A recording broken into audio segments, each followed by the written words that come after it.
cheveux et tout ça. Mais au niveau de l'âme, il y a aussi une possibilité de modification intérieure. Tu peux changer totalement le profil de ton âme.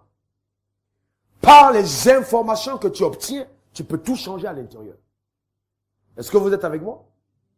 D'accord? Donc quelqu'un, tu restes à une minute s'il te plaît, quelqu'un à qui on a dit, tu ne réussiras jamais dans la vie, tu ne seras jamais rien, les sorciers de ton village vont te faire échouer, c'est au niveau de son âme que sont stockées toutes les informations. Donc chaque fois qu'il fait face à une affaire, l'âme va communiquer à son être, à sa personne, ces informations par le processus du subconscient ou du conscient. Ça veut dire, ça peut être des informations que tu entends de toi-même, ou alors même tu ne sais même pas, mais il y a quelque chose à l'intérieur de toi qui ne fait que te dire que tu ne réussiras jamais. C'est au niveau de ton âme. Mais tu peux changer, tu peux modifier les informations imprimées dans ton âme. Et la troisième dimension, c'est notre esprit, qui lui est en communion avec le monde des esprits. Je vais plus loin. Vous ne pouvez pas atteindre une certaine dimension de richesse sur la terre tant que vous n'êtes pas allé chercher des alliances avec le monde invisible qui gouverne le visible. Soit vous allez avec le diable, c'est-à-dire vous allez faire des pactes pour atteindre un certain niveau. Je ne parle pas d'avoir un revenu de 1-2 millions par jour, par mois, ça c'est pas de ça que je parle. Je parle de gagner de l'argent comme vous voulez gagner de l'argent. Il faut avoir un pacte, soit alors tu vas aller en connexion avec une autre sphère spirituelle qui est la sphère divine. Et il y a deux maîtres qui gouvernent l'univers. Il y a premièrement Dieu, ensuite vous avez le diable. Le diable vient avec ses loges. En certains d'entre vous, il y a des loges dont je expressément taire le nom, qui viennent vous dire, on va vous recruter, si vous êtes là, vous aurez des contacts, vous aurez des relations, on va vous nommer, vous serez ici, vous aurez de l'argent, vous aurez ici, on essaie de vous recruter. En fait, ça, c'est vous coopter avec le monde satanique et diabolique. D'accord? Mais les conséquences sont terribles, parce que tu cèdes ton âme à l'influence du monde satanique. Maintenant, tu peux décider en disant, je veux amener mon âme à être en alliance avec le monde divin, avec Dieu le Créateur. Et ça, tu n'as pas besoin d'être dans une église pour faire ça. Tu as besoin d'être dans ta chambre tout seul. Et de dire, Dieu, créateur du ciel et de la terre. Je crois que j'existe parce que tu m'as créé. Tu peux t'asseoir, merci beaucoup. Parce que tu m'as créé, je veux contracter une alliance avec toi et avoir de l'argent sur la terre et servir tes intérêts sur la terre maison. Vous permettez que je vous fasse un petit commentaire? Vous savez pourquoi est-ce que les Africains sont comme ils sont? C'est parce qu'ils sont comme ils sont. Voilà, je vais vous détendre un peu. Est-ce que vous pensez que c'est Dieu qui a créé les plantes? Quels sont ceux qui le croient? Vous pensez que Dieu a créé les animaux? Vous pensez vraiment que quand un animal meurt, ça fait quelque chose à Dieu? Ça fait quelque chose à Dieu? Est-ce que vous pensez que quand la forêt est détruite, les arbres sont abattus sauvagement, Dieu a de la peine? Qui croit que Dieu a de la peine? Très bien. Mais est-ce que vous avez déjà vu un Africain se préoccuper de ces choses-là? Vous savez pourquoi? Parce qu'en fait, l'Africain a une seule préoccupation, c'est ce qui va aller dans son ventre. Oui. Et ça, ça change tout. Et ça, c'est pour ça que je veux te poser la question. Quelle est la raison pour laquelle tu veux être riche? Vous allez vous rendre compte que bien que nous disons que les Blancs, ils sont païens, ils ne prient pas, athées et tout, mais vous allez voir un couple blanc quitter, aller au Congo, s'occuper des singes qui sont en voie de disparition, léguer leur fortune pour préserver des perroquets qui sont en train de disparaître, pour rechercher à trouver des médicaments pour soigner les gens qui sont en train de mourir, des chikungunya en Afrique, des trucs comme ça et tout. Mais est-ce que vous avez un jour trouvé un Africain en train de faire une chose pareille? Jamais. Vous savez pourquoi? Parce que l'Africain pense mal. Quand l'Africain veut gagner de l'argent, il ne pense qu'à lui.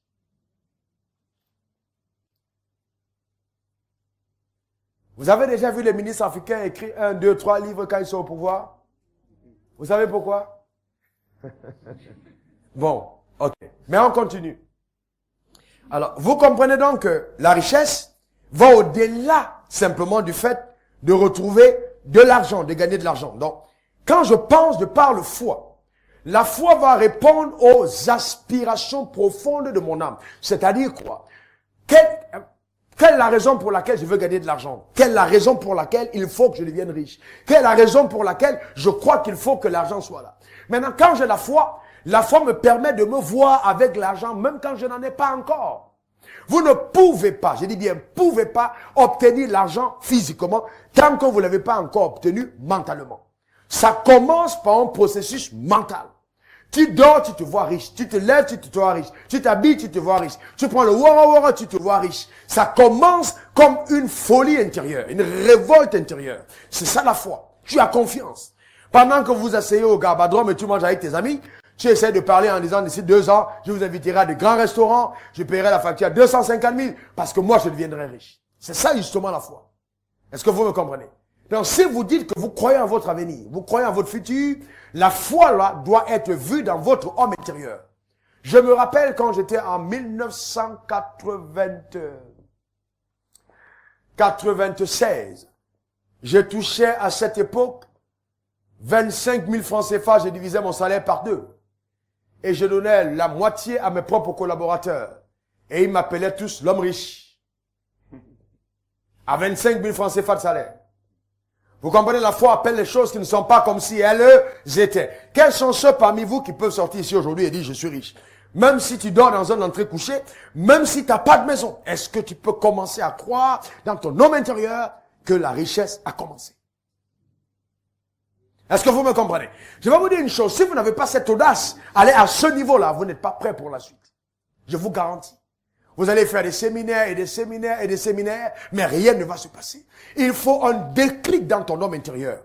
Quelque chose qui vient secouer ton âme. Et tu te dis, à partir de ce jour, quel que soit ce qui arrive, je vais avoir accès à la richesse. Et commencer à te voir. C'est ce que j'appelle le montage. Montage de la foi. Et quand tu commences à croire véritablement que la richesse arrive, tu vas changer ta façon de t'habiller, tu vas changer ta façon de parler, tu vas changer les personnes que tu côtoies, tu vas changer les lectures que tu fais, tu vas tout changer. Pourquoi? Parce qu'à l'intérieur de toi, tu seras déjà riche tout en n'ayant pas encore l'argent. Donc, la richesse est d'abord un état d'esprit, il faut l'écrire. C'est une mentalité, c'est d'abord un état d'esprit. La richesse est un état d'esprit. Et c'est pour ça que nous parlons de la foi comme étant l'antidote. Ce qui va te sortir totalement d'une mentalité de pauvreté. Donc la richesse est un état d'esprit. Lève ta main droite comme ça vers le ciel, ça a fini d'écrire. Il vous laisse écrire d'abord. Lève ta main droite comme ça et répète après moi. Moi, Raoul Wafo, donne ton nom. Moi, Raoul Wafo. Ce soir à Belle-Côte, je prends l'engagement radical au niveau de mon âme que je vais être riche. Et immensement riche. Quel que soit ce qui arrive, je déclare que l'Américain, le Français, l'Asiatique n'est pas au-dessus de moi. Nous sommes tous des hommes créés par Dieu. Moi aussi, dans ma génération, j'aurai accès à la richesse à un niveau élevé. Je crois que la faveur de Dieu va m'accompagner. Car sur la terre, je ne suis pas venu accompagner les autres. Je suis venu faire la différence. Mon rêve est possible. Je paierai le prix. Et cela sera visible. Ce soir, c'est le point de départ. Et je ne reviendrai pas en arrière. Quel que soit ce qui arrive, je vais réussir. Vous voyez? C'est très important. Quel que soit ce qui arrive, tu vas réussir. Vous voyez, ça c'est la dynamique de la foi. Est-ce que tu peux le répéter seul chez toi? Le répéter dans le Woro, le répéter dans le Baka, le répéter dans ta voiture, le répéter la nuit avant de dormir. Confesser et déclarer ces paroles, toi seul. Parler à table. Vous comprenez ce que je veux dire? Laissez-moi vous dire quelque chose. S'il n'y a pas une révolte intérieure, je vous garantis qu'il n'y a pas d'ascension. Je vous garantis. Il faut qu'à l'intérieur de vous, voyez, j'ai posé la question. D'autres viennent, je suis en séminaire, ils payent, ils s'en vont. Bien aimé, bien aimé. Il faut une révolte intérieure. À l'intérieur de toi. Ça passe par là. Donc, la foi, c'est la loi de la foi. Ensuite, nous allons parler de la loi de la décision. Il faut se décider. Amen. Est-ce que ça va chacun d'entre nous? Il faut se